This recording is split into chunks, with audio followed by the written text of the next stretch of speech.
Hello friends, તો આજે આપણે બજાર જેવા ચાઉમીન નૂડલ્સ ઘરે બનાવીશું એકદમ સરળ રીતે અને એકદમ બજાર જેવા ટેસ્ટમાં ઘરે બની જાય છે.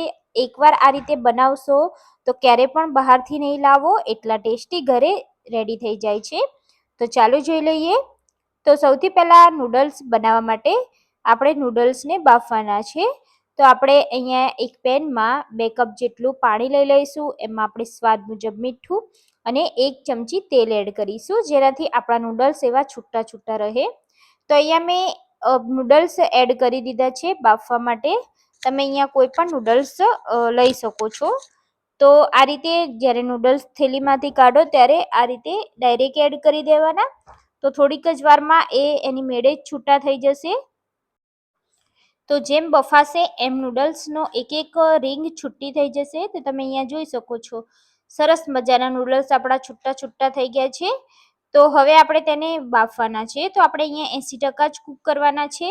તો અહીંયા આપણે ચેક કરી જોઈશું કે આપણા નૂડલ્સ સરસ એવા બફાઈ ગયા છે. આ રીતે આપણે કટ કરી અને ચેક કરીશું. તો નૂડલ્સ આપણા ઇઝીલી કટ થઈ જાય છે.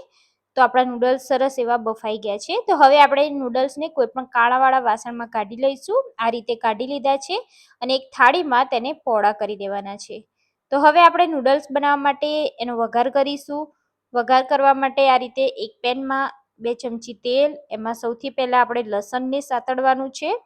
લસણ અને આદુ હોય તો આદુ પણ તમે સાતળી શકો છો. લીલા મરચાં પણ સાતળી દઈશું. જો બાળકો લીલા મરચાં તીખા ખાવાનું પસંદ કરતા હોય તો તમે અહીંયા લીલા મરચાંની ક્વોન્ટિટી થોડી વધારી શકો છો. તો આપણે આદુ નથી એટલે આદુ એડ નથી કર્યું, પણ આદુનો ટેસ્ટ ખૂબ જ સરસ આવે છે. તો તમે પણ એડ કરી શકો છો. તો હવે આપણે લસણ સરસ મજાનું સતળાઈ ગયું છે. એ પછી આપણે થોડા વેજીટેબલ એડ કરવાના છે. તો સૌથી પહેલાં આપણે સમારેલી ડુંગળી એડ કરી દઈશું.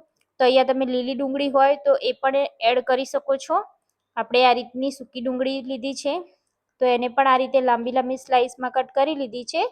તો થોડીક વાર માટે તેને સાતળી દેવાની છે. તો આપણે શાકભાજીને વધારે કૂક નથી કરવાના, ઓવરકૂક નથી કરવાના, ફક્ત એને અચકચરા સાતળવાના છે. તો થોડીક જ વારમાં ડુંગળી સોફ્ટ થઈ જશે થોડી. તો હવે આપણે એમાં કેપ્સિકમ એડ કરી દઈશું. સાથે મેં કોબીજની પણ સ્લાઇસ કરી લીધી છે, એ પણ એડ કરી દઈશું. તમારી પાસે ગાજર હોય તો તમે ગાજરના પણ આ રીતે લાંબી સ્લાઇસ કરી અને એડ કરી શકો છો. તો બધા જ વેજીટેબલ આપણે એડ કરી દીધા છે અને તેને આપણે એકાદ મિનિટ જેવું આ રીતે હાઈ ફ્લેમ પર જ સાતળી લેવાના છે, જેથી આપણા વેજીટેબલ સરસ એવા સતળાઈ જાય અને થોડો ક્રન્ચી ટેસ્ટ આવે એ રીતે આપણે સાતળીશું. તો હવે આપણે જ્યારે પણ બહારની ચાઇનીઝ વસ્તુ બનાવતા હોય ત્યારે સોસનો ઉપયોગ કરીએ છીએ. તો હવે આપણે સોસ એડ કરવાના છે. તો સૌથી પહેલાં આપણે એમાં ડાર્ક સોયા સોસ એડ કરીશું 1 ચમચી. 1 ચમચી આપણે રેડ ચીલી સોસ એડ કરીશું. 1 ચમચી આપણે ગ્રીન ચીલી સોસ. 1 ચમચી વિનેગર એડ કરીશું. અહીંયા મેં અડધી ચમચી આજીનોમોટો એડ કર્યો છે. તમારી પાસે ના હોય તો સ્કીપ કરી શકો છો. તો આજીનોમોટો એડ કરવાથી એકદમ નૂડલ્સ બહારના ટેસ્ટમાં બને છે, બહાર જેવો ટેસ્ટ આવે છે. તો બધા જ વેજીટેબલને સોસ સાથે આપણે મિક્સ કરી લીધા છે. જ્યારે પણ તમે આ સોસ એડ કરો છો ત્યારે એક સરસ મજાની સુગંધ આવવા લાગે છે. અહીંયા આપણે થોડી તીખાશ માટે મેં અહીંયા 1 ચમચી શેજવાન ચટણી એડ કરી છે, જેનાથી આપણા નૂડલ્સ એકદમ તીખા અને ચટપટા બનશે. તો એનાથી કલર પણ એકદમ સરસ આવશે નૂડલ્સનો. તો બધું જ આપણે મિક્સ કરી લીધું છે આ રીતે. હવે આપણે એમાં નૂડલ્સ એડ કરીશું. તો નૂડલ્સને મેં ઠંડા કરવા માટે થાળીમાં પાથરી અને પંખા નીચે રાખી દીધા હતા, એટલે એકદમ છૂટા છૂટા આપણા નૂડલ્સ રેડી થઈ ગયા છે. તો હવે આપણે બધા જ નૂડલ્સ આ રીતે એડ કરી દેવાના છે અને સાથે આપણે મિક્સ પણ કરી લેવાના છે. તો નૂડલ્સ આપણે મિક્સ કરતી વખતે એકદમ હલકા હાથે કરવાનું, જેથી આપણા નૂડલ્સ તૂટી ના જાય. તો અહીંયા આપણે 2 ચમચીની ઉપયોગથી આ રીતે નૂડલ્સને આગળ પાછળ કરતા જઈ બધો જ મસાલો એના પર બેસી જાય એ રીતે આપણે મિક્સ કરી લેવાના છે.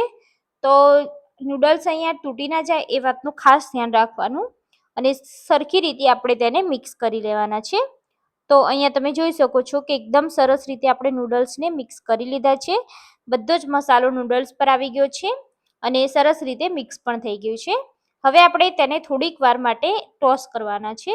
તો હાઈ ફ્લેમ પર ટોસ કરીશું, જેથી એકદમ સરસ એવા ક્રન્ચી ટેસ્ટ આવે. તો અહીંયા તમને ફાવે તો આ રીતે ટોસ કરી શકો છો. નહીં તો હલાવીને પણ કરી શકો છો. તો અહીંયા આપણા નૂડલ્સ બનીને રેડી છે.